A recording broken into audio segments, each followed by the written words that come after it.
দেখো এরপর আমরা লিখবো হচ্ছে বি দিয়ে। একটু এই দিক থেকে শুরু করলাম। বিটা ঠিক এভাবে লিখো। আমরা বি দিয়ে লিখতে পারি হচ্ছে বুক। প্রতিটা বর্ণের মাপগুলোকে ঠিক করবে। লিখতে পারি হচ্ছে বুক, লিখতে পারি বয়।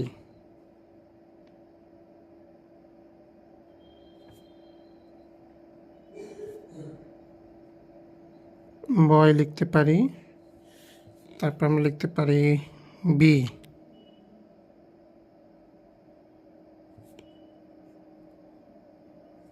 দেখো প্রতিটা বর্ণের মাপ ঠিক করো।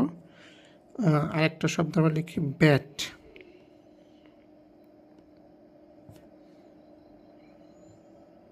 এ টি। আচ্ছা এই কয়টায় লেখো, তোমরা 2-3 লাইন করে লিখবে। সবাই লেখো।